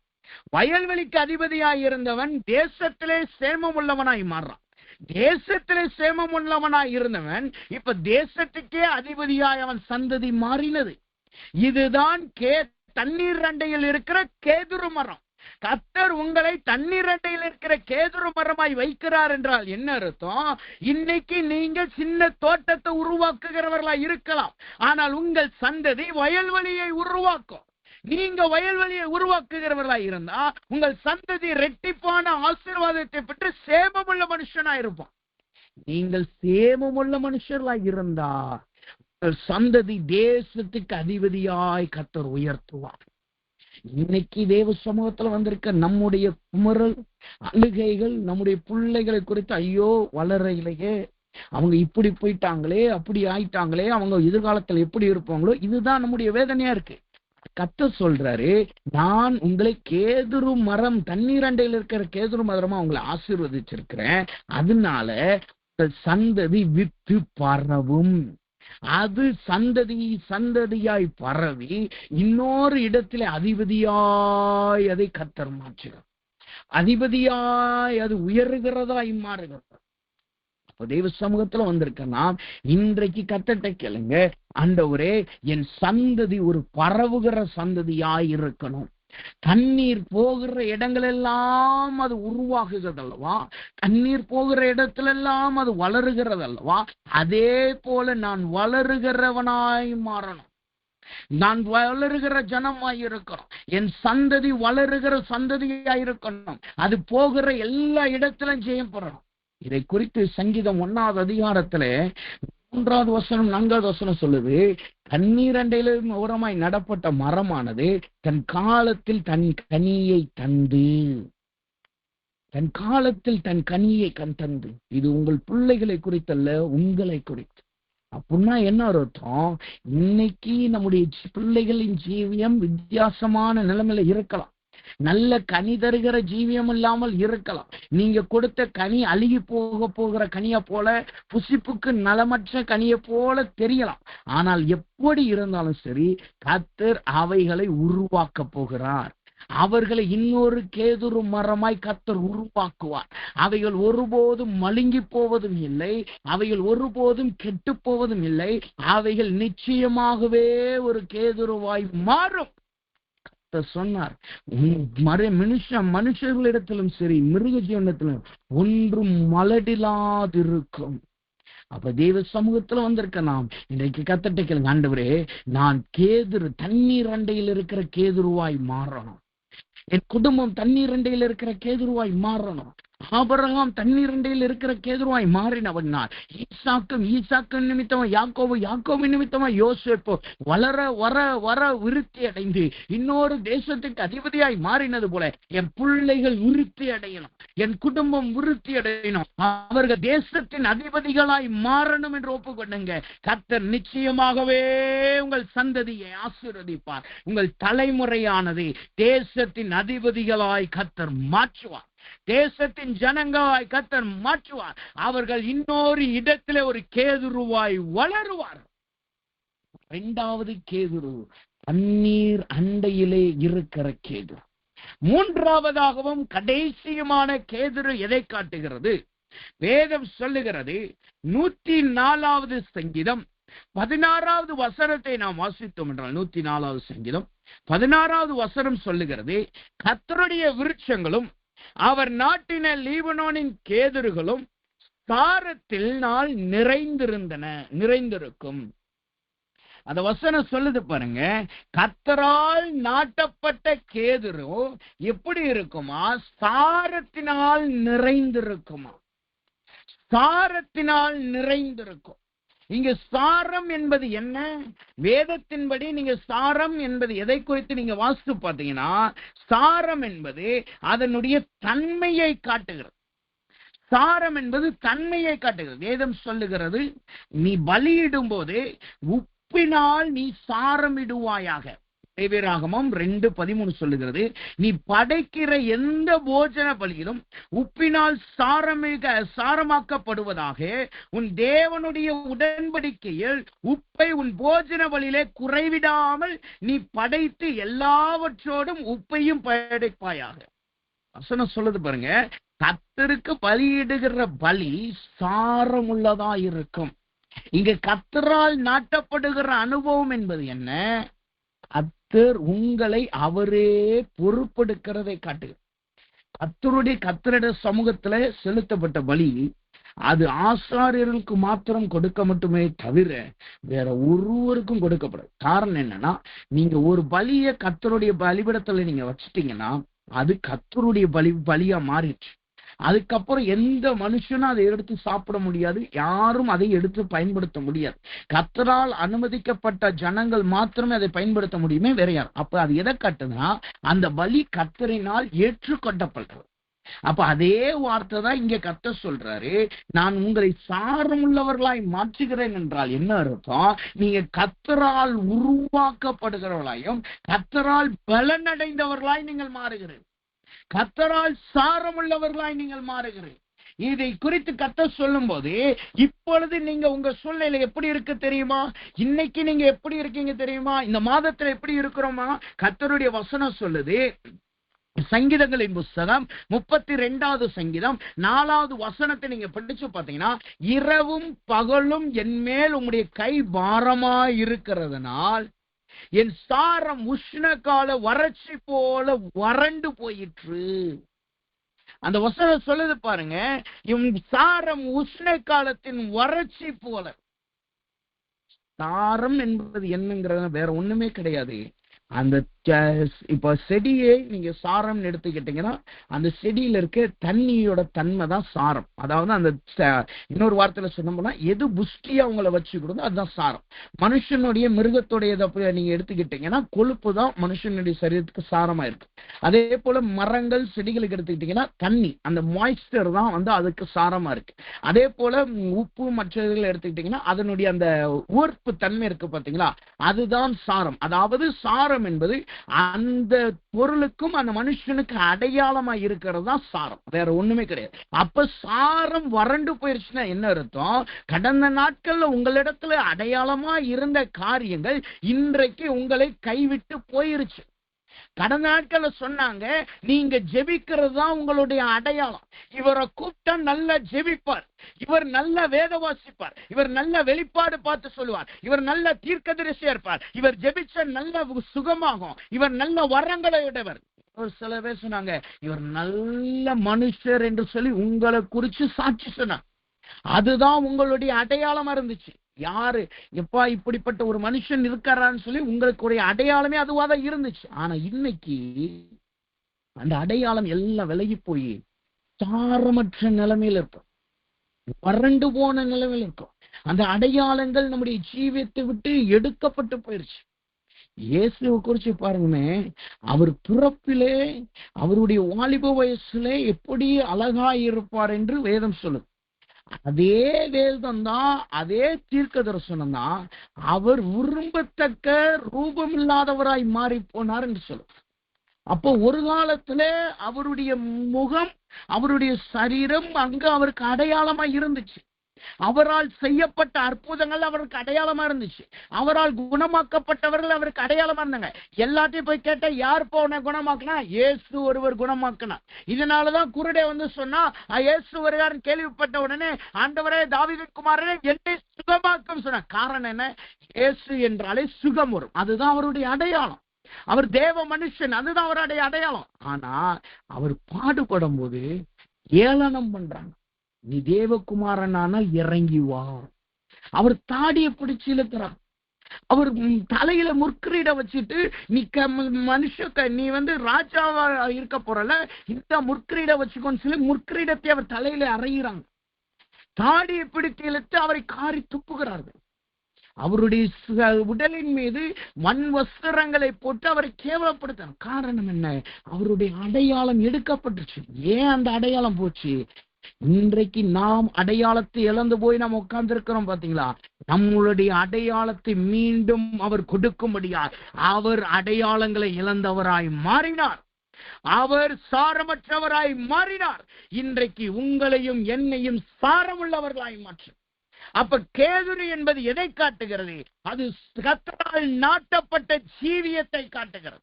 கர்த்தரால் நடத்தப்படுகிற ஜீவியத்தை காட்டுகிறது. கர்த்தருடைய பங்காய் மாறுகிற அனுபவத்தை காட்டுகிறது. அப்ப கர்த்தர் சமூகத்துல வந்திருக்கிறா. இன்றைக்கு கர்த்தர்ட்ட கேளுங்க, ஆண்டவரே என்னை நீர் சாரம் உள்ளவனாய் என்னை மாற்றுங்க, என்னை சாரம் உள்ளவனாய் மாற்றுங்க. இதற்கு மனுஷர்களை இயேசு கிறிஸ்துவை தவிர இன்னொரு உதாரணம் சொன்னா, ஒரு சிறந்த உதாரணம் யோசேப்பு. யோசேப்பை பாருங்க, அவன் சிறு வயதுல இருந்து அவனுடைய பேர் என்ன? சொப்பனக்காரன். காரணம் என்ன? அவன் சொப்பனம் பார்த்து சொல்லுவான், நான் நின்ன கதுகட்டு நின்னுச்சு, சாஞ்சிச்சு, சூரியனும் சந்திரனும் என்னை வணங்குச்சு, நட்சத்திரங்கள் என்ன வணங்குச்சு, ஒரே ஒரு நட்சத்திரம் வந்துட்டு நின்னுச்சு. இப்படி அவன் சொப்பனம் பார்த்து சொல்றதுனால அவனு சொப்பனக்காரர்கள் என்று அவனை அடையாளம் கட்டினான். இந்த சொப்பனக்காரன் என்கிற அடையாளத்தை எடுத்து போடும்படி அவன் சகோதரர்கள் அவனை விற்று போடுறான். விற்று போட்டதுனால என்ன மாறிச்சு? சொப்பனக்காரன் என்கிற இருந்த பேர் அடிமை என்கிறதா மாறி போனான். அவன் அடையாளம் எடுக்கப்பட்டுச்சு. இப்ப அடிமையா இருந்தவன் வீட்டு தலைவனா மாறுறான். வீட்டு தலைவன் என்கிற அடையாளம் வருது. வீட்டு தலைவன் என்கிற அடையாளம் வந்த உடனே அவன் என்னவாய் மாறுறான்? அவன் தவறான உறவுக்கு போத்திபரின் மனைவி அழைத்தான் என்கிற பொய் குற்றச்சாட்டு என்கிற அடையாளம் வருது. கடைசி என்னவா மாறிச்சு? அவன் சிறைவாசி என்கிற கைதி என்கிற அடையாளம் வந்துருச்சு. சொப்பனக்காரன் என்கிற அடையாளம் மாறி இன்னைக்கு கைதி, வறண்டு போன சூழ்நிலை. ஆனா கர்த்தர் அதே நிலைமையில இருக்க விடல. அந்த வறண்டு போன சூழ்நிலையிலும் அவனை திரும்பியும் அந்த சொப்பனக்காரன் என்கிற அடையாளத்தை கொடுத்தான். அங்கு வந்த 2 பேருக்கும் அவன் சொப்பனங்களுக்கு விளக்கம் சொன்னான். அந்த சொப்பனக்காரன் என்கிற அடையாளம் தான் அவனை ராஜாவுக்கு முன்பாய் நிறுத்தினதே. அந்த சொப்பனக்காரன் என்கிற அடையாளம் தான் தேசத்துக்கு அதிபதியாய் மாறினதே. அவன் நிலை பெற்ற கேதுருவாய் மாறினா, சாரமுள்ள கேதுருவாய் மாறினா. இன்றைக்கு கர்த்தர் சொல்லுகிறா, உங்களுக்கு கர்த்தர் கொடுத்த அடையாளத்தை நீங்கள் இழந்து போயிருந்தாலும் பரவாயில்லை. இன்றைக்கு கர்த்தரால் கொடுக்கப்பட்ட வல்லமை என்கிற சாரத்தை நீங்கள் இழந்து போயிருந்தாலும் பரவாயில்லை.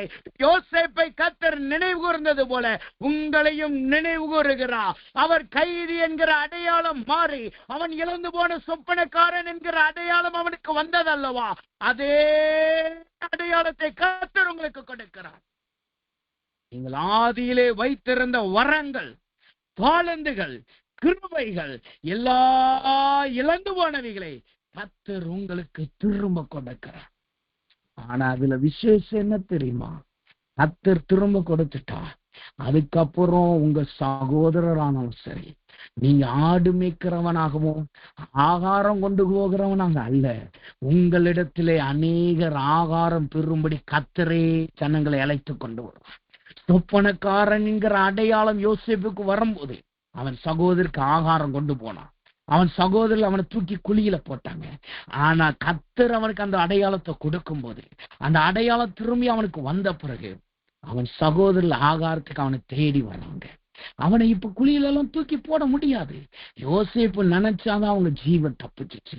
கர்த்தர் சொல்றாரு, உங்கள் சாரத்தை நீங்க இழந்து போயிருக்கலாம், உங்கள் வரங்களை இழந்து போயிருக்கலாம், இழந்து போயிருக்கலாம். ஆண்டவரே, நான் கடந்த நாட்கள்ல இந்த வைராக்கி எனக்கு இல்ல ஆண்டவரே, நான் வழி தப்பி போயிட்டேன். இன்னைக்கு நான் அதை திரும்ப கொண்டு வர பாக்குறேன், திரும்ப நான் சாரமுள்ள உப்பா மாற பாக்குறேன், ஆனா முடியல, என்னோட பலவீனம் என்ன தாக்குது என்று நீங்கள் சொல்லிக் கொண்டிருக்கலாம். கர்த்தர்கிட்ட இன்றைக்கு ஒப்புக்கொண்டுங்க. நீங்கள் சாரமுள்ள கேதுருவாய் கர்த்தர் உங்களை மாற்றுகிறார். நீங்கள் சாரமுள்ள கேதுருவாய் மாறுகிறீர்கள். உங்கள் அடையாளம் திரும்ப கொடுக்கப்படுகிறது. அந்த அடையாளத்தை ஒருவனும் எடுத்து போட முடியாது. அது முந்தியிருந்த அடையாளத்தை பார்க்கிறோம். இரட்டிப்பான வல்லமை உடையதாயும் இரட்டிப்பான பலனை கொண்டு வருகிற அடையாளமாயிருக்கிறது. அதுதான் சாரமுள்ள கேது. சாரமுள்ள கேது. அப்ப இன்றைக்கு 3 கேதுருவை கர்த்தர் சொன்னார். முதலாவது ஒரு கேதுருவை பார்த்தோம், அதுதான் உயர்ந்த கேதுரு. 2வது கேதுருவை பார்த்தோம், தண்ணீர் அண்டையில் இருக்கிற கேதுரு. 3வதாக சாரம் உள்ள கேதுரு. இதை சொல்லும் பொழுது கர்த்தர் திடீரென்று ஒரு வார்த்தையை கொடுக்கிறார். ஆவியிலே உணர்த்துகிறபடினால் அந்த கடைசி வார்த்தையை மாத்திரம் சொல்லி ஜெபிக்கிறேன். அதை நான் குறிப்பாயும் எடுக்கல, அதனுடைய விளக்கத்தையும் நான் தியானிக்கல. ஆனா கர்த்தர் சொல்லுகிறது நிமித்தமா இதை நான் சொல்ல கடமைப்பட்டிருக்கிறேன். வசனம் சொல்லுகிறது, வேதத்திலே நாம் வாசித்து பார்த்தோம் என்றால் வசனம் இப்படியாய் சொல்லுகிறது. சங்கீதங்களின் புஸ்தகம் 29வது அதிகாரம் 5வது வசனத்தை நீங்க படிச்சு பார்த்தீங்கன்னா அங்கு ஒரு கேதுருவை பார்க்கிறோம். சங்கீதம் 29:5 வசனம் சொல்லுகிறது, கர்த்தருடைய சத்தம் கேதுரு மரங்களை முறிக்கிறது. கர்த்தர் லீபனோனின் கேதுரு மரங்களை முறிக்கிறார். இந்த வசனம் சொல்லுது பாருங்க, கர்த்தருடைய சத்தம் கேதுரு மரங்களை முறிக்கிறது. கர்த்தருடைய சத்தம் லீபனோனின் கேதுரு மரங்களை முறிக்கிறது. இந்த முறிக்கிறது என்பது என்ன? நம்முடைய ஜீவியத்திலே இன்றைக்கு கர்த்தர் உயர்ந்த கேதுரத்தை கொடுக்க போகிறார். நம்முடைய ஜீவியத்திலே கர்த்தர் மீண்டும் சாரத்தை கொடுக்க போகிறார். மீண்டும் நம்முடைய சந்ததி வளரப்போகுது. ஆனா இதுல நாம் ஒரு எச்சரிப்பா இருக்கணும். நாம திரும்பியும் போய் நாம் சாரத்தை இழந்து போயிடக்கூடாது. நாம் இழந்து போயிட்டோம்னா கர்த்தரால் இன்றைக்கு நீங்க நாட்டப்பட்ட கேதுருவா இருக்கிற நாம் இனிமேல் நாம விழுந்து போயிட்டா கர்த்தரே நம்மளை முறித்து போடுவார். கர்த்தரே உங்களை முறித்து போடுவார். கர்த்தர் ஏற்கனவே விழுந்தோம், இப்ப திரும்பி கர்த்தர் எழுப்பி நிப்பாட்டி இருக்கிறார். ஆனா திரும்பியும் நாம விழுந்து போகாதபடி எச்சரிக்கையா இருக்கணும். இன்னைக்கு நிறைய பேர் சொல்றாங்க, 7 தரம் விழுந்தாலும் எழுந்திருப்பான். ஆனால் கர்த்தர் இன்றைக்கு உங்களையும் என்னையும் எச்சரிக்கிறார். நாம் இன்றைக்கு கர்த்தர் நம்மளை சாரம் உள்ளவர்களாய் மாற்றிருக்கிறார். நாம் இன்றைக்கு கர்த்தரால் உருவாக்கப்பட்டிருக்கிறோம். நம் மூலமாய் நம்ம சந்ததி உருவாக்கப்பட போது கர்த்தர் நம்மளை உயர்ந்த இடத்துல கொண்டு போய் வைக்க போகிறார். அந்த உயர்ந்த இடத்துக்கு போன பிறகு நாம் முறிந்து போயிடக்கூடாது. நாம் கர்த்தரை விட்டு விலகி போயிடக்கூடாது. நாம் மிகவும் ஜாக்கிரதையா இருக்கணும். நாம் மிகவும் ஜாக்கிரதையா இருக்கணும். கர்த்தர் இதற்கு ஒரு உதாரணத்தை நீங்க பாத்தீங்கன்னா இஸ்ரவேல் ஜனங்கள், வேற யாரையும் நீங்க உதாரணம் காட்ட முடியாது. இஸ்ரவேல் ஜனங்கள், கர்த்தர் அவர்களை கானானுக்கு கொண்டு போய் வச்சாரு. கர்த்தர் சொன்னாரு, உனக்கும் அவர்களுக்கும் பங்கில்லை, நீ வேறு விதமாய் வாழ்வு. ஆனா இஸ்ரவேல் ஜனங்க என்ன செஞ்சாங்க? திரும்பியும் கர்த்தர் நல்ல வாழ்க்கையை கொடுத்த உடனே பாவத்துல போய் விழுந்தாங்க. திரும்ப ஒரு சிறையிருப்பு வரும், திரும்ப பாபிலோன் ராஜா வருவான், வேற யாராவது ராஜா வந்து இவங்களை ஆளுகை செய்வாங்க. ஆளுகை செஞ்சு நியாயாதிபதி மூலமா கர்த்தர் திரும்பி விடுதலை கொடுப்பார். 20 வருஷம் நல்லா இருப்பாங்க, திரும்பியும் போய் பாவத்துல விழுவாங்க. அதுக்கப்புறம் அவங்க அடிமைகளா இருப்பாங்க. அதுக்கப்புறம் திரும்ப ஒரு நியாயாதிபதி. இது மாதிரி 7-8 நியாயாதிபதிகளை நியாயாதி புஸ்தகத்திலே நீங்க பார்க்கலாம். திரும்ப திரும்ப திரும்ப விழுகிறவர்களா இருந்தாங்க. கடைசியா என்னவா மாறிச்சு? கர்த்தர் ராஜாவாய் இருந்த ஜனங்கள், கர்த்தரை ராஜாவாய் கொண்டிருந்த ஜனங்கள் இப்ப மனுஷர்கள் அவனுக்கு ராஜாவாய் மாறினார். கர்த்தரால் நடத்தப்படுகிற அனுபவம் நிறுத்தப்பட்டு போனது. ராஜா தன் விருப்பத்தின்படி ஜனங்களை நடத்தினான். ஜனங்க வந்து சொல்றாங்க, உன் தகப்பன் எங்கள் மீது வைத்த நுகம் பெரிதா இருக்கிறது, கொடியதா இருக்கு, நீ அதை லகுவா மாத்து. உடனே சாலமோன் சொல்றான் பாருங்க, என் தகப்பனை காட்டிலும் பல மடங்கு நுகத்தை நான் உங்கள் மீது வைக்கிறேன். இது கர்த்தர் இருந்தா நடந்திருக்குமா? நடந்திருக்காது. கர்த்தர் ஆளுகை செய்திருந்தா அது நடந்திருக்குமா? கர்த்தரே ஜெயத்தை கொடுத்துருவோம். எப்படி கிதியோன்ட்ட சொல்றாரு, அற்பமாய் குனிந்து குடிக்கிற நாயை போல் நக்குகிறவர்களை கொண்டு போய் நான் உனக்கு ஜெயத்தை கொடுக்கிறேன்னு சொல்றாரு. அற்பமாயிருந்த மனுஷர்களை வச்சு ஜெயத்தை கொடுத்தார். அது கர்த்தரால் நடத்தப்படுறது. அப்ப இன்றைக்கு இந்த முறிந்து போன கேதுரு உங்களுக்கும் எனக்கும் எச்சரிக்கையா இருக்கிறது. இன்றைக்கு கர்த்தரால் நாம உருவாக்கப்பட்டுட்டோம். கர்த்தர் உங்களை சாரம் உள்ளவங்களா மாத்துறாரு. ஒப்பு கொடுங்க. ஆனா ஒரு எச்சரிப்பு, இனிமேல் நீங்கள் ஒரு காலம் சாரம் இல்லாதவர்களா மாறி போயிடக்கூடாது. நீங்கள் இனிமேல் கர்த்தரை விட்டு விலகி போயிடக்கூடாது. நீங்கள் கர்த்தரால் நாட்டப்பட்டவர்களா இருக்கணுமே தவிர நாட்டப்படாத ஸ்தலத்திற்கு நீங்கள் புறப்பட்டு போக கூடாது. அது உங்களை முறித்து போடும். முறிந்து போன கேதுருவாய் நம்ம மாறி போயிடக்கூடாது. அதனால் இந்த எச்சரிப்பை கேட்டு கர்த்தரை ஒப்பு கொடுப்போமாக. எல்லாரும் கண்களை மூடுவோம். தேவ சமூகத்தில் ஒப்பு கொடுங்க. ஆண்டவரே, நான் கேதுருவாய் மாறணும். இந்த மாதத்துல என்னை கேதுருவாய் வளர பண்ணுவேன்னு சொன்னீர் அல்லவா? நான் உயர்ந்த கேதுருவாய் மாறணும். தண்ணீர் ரெண்டையில் இருக்கிற கேதுருவாய் மாறணும். சாரமுள்ள கேதுருவாய் மாறணும். புரிந்த கேதுருவாய் நான் மாறி போயிடக்கூடாது ஆண்டவரே என்று சொல்லி எல்லாரும் கர்த்தர் கரத்தில் ஒப்பு கொடுத்து ஸ்தோத்தரிப்போம். ஸ்தோத்தரிக்க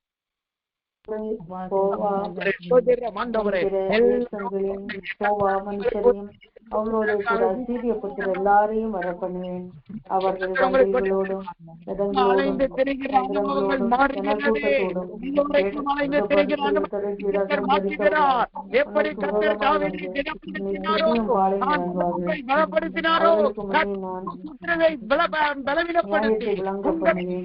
அவர்கள் தங்கள் நியாயங்களின்படி உண்மை நியாயம் தீர்ப்பார்கள். உனக்கு விரோதமாக எரிச்சலை விளங்க பண்ணுவேன். அவர்கள் உன்னை விக்கிரமாய் நடப்பித்து கார்களை அறுத்து போடுவார்கள். மீதியா இருப்போர்கள் பட்டயத்தால் கொண்டு போவார்கள். அவர்கள் குமாரையும் குமார்த்தையும் பிடித்து போவார்கள். மீதியா இருப்பவர்கள் அக்கினிக்கு வெளியாவார்கள். 25 ரூபா படிச்சேன். யாக்கோபு யோசேப்பின் குமாரன்கள் 2 பேர் மீதும் தலையிலே கரத்தை வைத்து செபித்தார். அதே போல இன்றைக்கு கரங்களை உயர்த்துங்க. உங்க கரங்களை உயர்த்தி என் சந்ததி தண்ணீர் அண்டையில் இருக்கிற கேதுருவாய் மாறணும்னு சொல்லுங்க. என் சந்ததி உருவாக்கப்படணும். என் சந்ததி ராஜ்யபாரம் உள்ள பலுகை பெறுகிற சந்ததியா மாறணும். என் சந்ததி ஒரு ராஜாவை போல வளரணும், உறுதியா மாறணும். அது தண்ணீர் அண்டையில போய் வேறு தேசத்தை ஆளுகை செய்கிற அதிபதியா மாறணும். ஒப்புக்கொடுங்க. கர்த்தர் இப்பொழுது உங்கள் குமாரன் குமாரத்தியை தொடுகிறார். அவர்கள் சந்ததியை கர்த்தர் தொடுகிறார். அவர்கள் தண்ணீர் அண்டையில் இருக்கிற கேதுருவாய் கர்த்தர் மாற்றுகிறார். கர்த்தரே அவர்களுக்கு நீராய் மாறுகிறார். கர்த்தரே அவர்களுக்கு பலனை கொடுத்து கர்த்தர் உருவாக்குகிறார். அதற்காக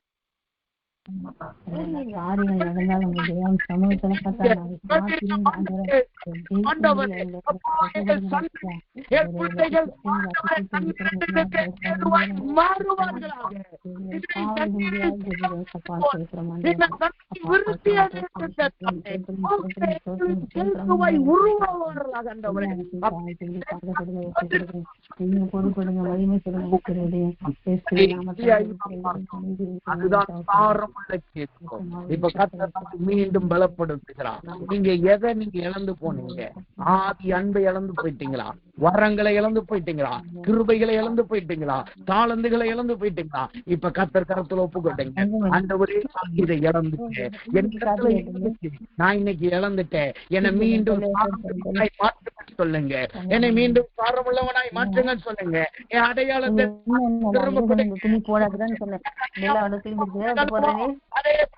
திரும்ப வர சொல்லுங்க.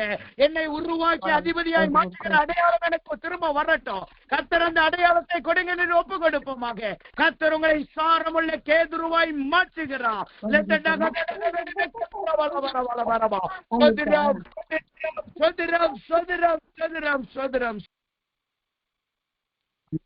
சொல்லி முடிக்கிறேன். வேதம் சொல்லுகிறது, எல்லா கேதுருவும் உயரமாய் வளர்ந்தது, ஆனால் ஒரே ஒரு கேதுரு முறிந்தது. அது கர்த்தருடைய சத்தத்தினால் முறிந்தது. இன்றைக்கு கர்த்தருடைய சத்தம் உங்களுக்கு வந்திருக்கு. நாம் இதுல எச்சரிக்கையா இருக்கணும். நாம் ஒருபோதும் முறிந்து போன கேதுருவாய் மாறிடக்கூடாது. உங்களை உருவாக்கி நம்மளை உயர்த்துகிற சத்தம் தான். நாம் கர்த்தருக்கு முன்பாய் உண்மையாய் உறுதியாய் இல்லைன்னா அது முறித்து போடும், அது முறித்து போடும். அப்ப இப்ப கத்துட்டு போகணும். கடைசியா ஒரே ஒரு செகண்ட், ஒரு நிமிடம் மாத்திரம் கத்துட்டு போகணும். ஆண்டவரே, நானும் என் சந்ததியும் ஒரு காலம் முறிந்து போன கேதுருவாய் மாறிடக்கூடாது. உடைய சத்தத்தினால் முறிந்து போன கேதுருவாய் மாறிடக்கூடாது என்று எல்லாரும் கடைசியா ஒரு முறை அந்த எச்சரிப்பின் சத்தத்துக்கு கீழ்ப்படிவோம். சோதரம் ஆண்டவரே, சோதரம் ஆண்டவரே, ஆண்டவரே, நாங்கள் முறிந்து போகிற கேதுருவாய் மாறி போகாதபடி ஆண்டவரே எச்சரிக்கையாய் நடக்கிறவர்களாய், ஆண்டவரே கர்த்தருக்கு முன்பாய் உத்தமமாய் நடக்கிறவர்களாய், உம்மால் மாத்திரமே உயர்த்தப்படுகிறவர்களாய் நாங்கள் காணப்பட கர்த்தர் பலனை கொடுப்பீராக. ஒருபோதும் முறிந்து போகிற கேதுருவாய் எங்கள் சந்ததியும் நாங்களும் மாறி போகாதபடி கர்த்தர் தம்முடைய கிருபையினால் சொல்ந்து கொள்ளுவீராக. ஆண்டவரே, அப்படி நீ செய்யறக்காய் சோதரம் சோதரம். ஜெபிப்போம். அன்பின் பரலோக பிதாவே, துதிக்கிறோம், சொல்கிறோம். இந்த நாளிலும் கேதுரு மரத்தை குறித்து கர்த்தர்களோடு இடைபெற்று இந்த மாதத்திலே கர்த்தருடைய பிள்ளைகளுக்கு கேதுருவை போல வளர்ச்சியவேன் என்று வார்த்தை சொன்னீர் அல்லவா, வாக்கு தத்தம் கொடுத்திருக்கிறல்லவா, அதே போல உடைய பிள்ளைகளை உயர்ந்த கேதுருவாய் நீர் உயர்த்துவீராக. இவர்கள் அலைந்து திரிகிற அனுபவங்கள் மாறி கேதுரு மரத்தினால் செய்யப்பட்ட வீட்டிலே உச்சிதமான ஆசீர்வாதத்திற்கு பங்குள்ளவர்களாய் மாறுவார்களாக. கர்த்தர் அப்படிப்பட்ட நிலைவாரமான ஸ்தலத்தை கொடுப்பீராக. தாவீதை திடப்படுத்தி அவன் சத்துருக்களை பலவீனப்படுத்தினது போல ஒரு ஈராமை கொடுத்து அவர்கள் ஸ்தானாதிபதிகளால் அவன் வீடு கட்டப்பட்டது போல உடைய பிள்ளைகளுக்கு ஒரு ஈராம் புறப்பட்டு வருவார்களாக. இவர்கள் ஆசீர்வாதம் புறப்பட்டு வருவதாக, இவர்கள் வீடு கட்டப்படுவதாக. ஆண்டவரே, இரண்டாவதாய் கற்ற சொன்னபடி தண்ணீர் அண்டையில் இருக்கிற கேதுருவாய் இவர்கள் சந்ததி மாறட்டும், இவர்கள் நிமித்தமாய் அவர்கள் படரட்டும், போகிற இடங்கள் எல்லாம் உருவாக்கப்படட்டும். ஆபிரகாம் தோட்டத்தை உண்டாக்கினான், ஈசாக்கோ வயல்வெளியை உண்டாக்கினான், யாக்கோபோ யோசேப்போ தேசத்தின் அதிபதியும் சேமமாய் மாறினார்கள் அல்லவா. அதே போல நம்முடைய பிள்ளைகள் சந்ததி இவர்களை காட்டிலும் பல மடங்கு உயரட்டும் கர்த்தாவே, ஆசீர்வாதமாகட்டும் கர்த்தாவே. எல்லாவற்றுக்கும் மேலாய் கர்த்தர் சொன்ன வார்த்தையின்படி இவர்கள் இழந்து போன அடையாளங்கள் திரும்ப வரட்டும். கர்த்தரால் கொடுக்கப்பட்ட இழந்து போன அடையாளங்கள் திரும்ப இவர்கள் ஜீவியத்திலே வரட்டும். அது இவர்களை அதிபதியாய் மாற்றட்டும் கர்த்தாவே. அந்த எச்சரிப்பின் சத்தத்துக்கு நாங்கள் ஒப்பு கொடுக்கிறோம். ஒருபோது முறிந்து போகாதபடி கர்த்தர் எங்களை பலப்படுத்தி ஆசீர்வதிக்கிறாங்க.